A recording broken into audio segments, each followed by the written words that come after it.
Amin ya Allah ya Rabbal alamin. Al-Muhtaram wal-Muhtaram wal-Mukarram wal-Mu'azzam, yang saya hormati dan yang Allah muliakan, orang tua saya tercinta Bapak Haji Midun dan Ibu Haja Nunung, yang mudah-mudahan Allah panjangkan umurnya, amin. Allah sehatkan jasmani dan rohaninya, amin. Allah barakahkan dunia wal akhirah, amin ya Allah ya Rabbal. Lalu yang saya hormati abang-abang saya, Bapak Ferry dan Bapak Denny, yang mudah-mudahan Allah panjangkan umurnya, Allah sehatkan jasmani dan rohaninya, Allah berikan rezeki yang halal barokah lagi banyak, amin ya Allah ya Rabbal. Lalu yang saya hormati sesepuh Bapak Haji Basri, Bapak Amir Mahfuz, yang lain-lainnya yang mohon maaf disebut, yang mohon maaf yang saya tidak sebutkan satu persatu, namun yang insya Allah Allah panjangkan umurnya, amin. Allah sehatkan jasmani dan rohaninya, amin. Allah barakahkan dunia wal akhirah, amin ya Allah ya Rabbal. Dan yang saya hormati aparatur pemerintah, Bapak RW, Bapak RT, Bapak RT yang ada, yang mudah-mudahan Allah panjangkan umurnya, amin. Allah sehatkan jasmani dan rohaninya, amin. Allah barakahkan dunia wal akhirah, amin ya Allah ya Rabbal. Dan yang saya hormati Bapak Kadus, Bapak Sekdes, dan yang mudah-mudahan Allah panjangkan umurnya, amin. Allah sehatkan jasmani dan rohaninya, Allah berikan dunia Allah berikan rezeki yang halal barokah lagi banyak, amin ya Allah ya Rabbal. Dan yang saya hormati keluarga besar almarhum Haji Encik binti Nengsun, yang mohon maaf yang saya tidak sebutkan satu persatu, namun yang insya Allah tidak mengurangi rasa hormat dan tanjung saya. Para jamaah hadirin hadirat yang insya Allah dimuliakan Allah SWT. Sekarang kita lagi di dalam bulan Maulid, yaitu bulan Rabiul Awal.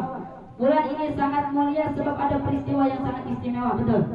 Yaitu apa? Lahirnya baginda Nabi Sallallahu Alaihi Wasallam. Nabi Muhammad adalah Nabi yang paling terbaik dan yang paling termulia. Terbaik dalam segi hal penciptaannya oleh Allah, termulia dalam uswatul hasanah, yaitu untuk mencontohkan para umat-umatnya manusia. Juga Nabi Muhammad adalah Nabi yang paling baik, Nabi yang paling sempurna dibandingkan dengan Nabi-Nabi yang lainnya. Makanya Allah berikrar Sayyidil Anbiya. Bahkan dibandingkan dengan Rasul-Rasul Allah yang lainnya, beliau adalah Rasul yang paling baik, Rasul yang paling sempurna. Makanya Allah berikrar Sayyidil Mursalin. Bahkan di antara makhluk dan bumi di alam semesta, beliau adalah makhluk yang paling baik, makhluk yang paling sempurna. Makanya Allah berikrar Sayyidil makhluk. Para jamaah hadirin hadirat yang insya Allah dimuliakan Allah Subhanahu wa ta'ala. Bahkan Syekh Imam An-Nawawi beliau pernah membuat syair.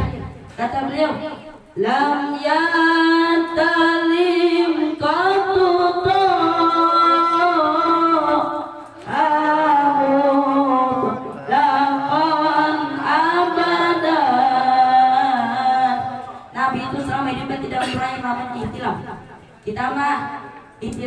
kita mengimpi bahasa daerah tapi dipaksain banyak, ada yang kayak gitu ada. Astagfirullah. Wa matasa abbas dan fi mazan zamani. Nabi itu selama hidupnya tidak pernah yang namanya menguap. Kita mah boro-boro udah berapa kali kita udah nggak itu. Zuba batun abadan fijis mihil asani. Nabi itu tubuhnya yang baik, tidak pernah yang namanya digapi dengan alat. Kita mah lagi makan dilaletin, betul. Lagi tidur dilaletin, betul. Apalagi kalau lagi berak dilaletin. Para jamaah hadirin hadirat yang insya Allah dimuliakan oleh Allah Subhanahu wa ta'ala. Bahkan dijelaskan di dalam Maulid At-Tiba, ketika lahirnya baginda Nabi sallallahu alaihi wasallam, fantajal arsy taraban wasdisyarah wasdadal kursiyyu aibatan wa waqara wa talatis samatu anwara wa dajjatal malaikatu tahlilan wa tamjidan wa istighfara. Maka ketika malaikat Jibril mengumandangkan atas seruannya lahirnya baginda Nabi sallallahu alaihi wasallam, saking gembiranya itu ars karena saking gembiranya doa. Dan kursi Allah tambah takut dan tambah tenang pula. Sedang langit-langit penuh cahaya, sedangkan malaikat mengucapkan tahlilan, mengucapkan tahlil dan pujian dan istighfar untuk baginda Nabi Sallallahu Alaihi Wasallam. Para jemaah hadirin yang sholat dimuliakan Allah Subhanahu Wa Taala. Kalau kita itu terkenalnya dalam segi kelahirannya, kalau baginda Nabi itu terkenal kalau kita itu terkenal dalam segi kematiannya, kalau baginda Nabi itu terkenal dalam segi kelahirannya, betul. Contohnya sekarang, kita sekarang sedang mengadakan haulnya Ibu Haja Encik Pingaisun, yang mana mungkin saja yang sekarang kita lagi mengauli, barangkali kita 1 tahun yang lalu atau 2 tahun yang lalu kita yang akan dihauli. Karena setiap maut itu pasti ada, betul. Maupun yang muda, maupun yang miskin, maupun yang jelek, pasti kata Allah akan mati. Kata Allah, kalau nafsin dha'iqatul maut, setiap yang bernyawa pasti akan mati. Betul. Kata Nabi, al mautu babun wa kullu nasi dakhilun. Maut itu adalah sebuah pintu yang mana manusia akan memasuki ke dalamnya. Ketika Allah menciptakan sebuah maut itu di hadapan para malaikat itu terpingsan selama 1000 tahun. Saking dahsyatnya itu maut.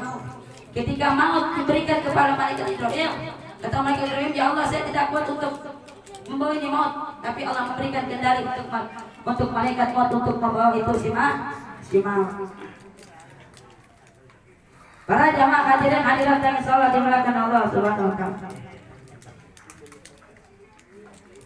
Idza matabnu adama in qata amalu illa min salasin. Shadaqatin jariyah au ilmi yuntafi'u bi awwalin sholihin lahu. Apabila ada anak Adam meninggal, maka pahala dan amalnya akan terputus kecuali 3 yang kekal. Apa yang pertama? Shadaqah jariyah. Yang mana shadaqah jariyah ini adalah berkaitannya dengan apa? Dengan umum. Misalnya kita membangun masjid yang mana masjid itu dipakai oleh orang, kita juga akan kebagian atas pahalanya yang dia ibadahkan. Karena kata Nabi, inna shadaqatan la tu'minu minal ghadabi rabbi wa nadqaban litatisu'i. Bahwasanya sedekah itu menjauhi dari kemurkaan Allah dan menjauhi dari kematian yang buruk. Bahkan di dalam kitab Ar-Ruh karangan Ibnu Abdul Qayyim, kata beliau, afdalu ma ya'di ilal mayyiti shadaqatu au istighfaru au du'a lahu wa hajju lahu. Sebaik-baik apa yang diberikan kepada mayit, yaitu yang pertama itu adalah sedekah, yang kedua itu istighfar, yang ketiga itu doa baginya, yang keempat itu adalah haji untuknya. Mudah-mudahan apa yang diberikan sedekah kepada Haji Encik Pingaisun dimanapun dan kapanpun memberikan beliau pahala nanti di akhirat nanti. Amin ya Allah ya Rabbal. Lalu yang kedua apa? Au ilmi yang tafi'u bihi, ilmu yang bermanfaat. Karena ilmu yang bermanfaat itu di dalam kitab Ta'lim itu, ketika seseorang meninggal, seorang alim yang meninggal, pasti dia itu akan kekal. Bukan tubuhnya yang kekal, tapi ilmunya yang akan kekal. Sebab ilmu itu adalah sebab ilmunya dia itu adalah yang bermanfaat. Lalu yang ketiga apa?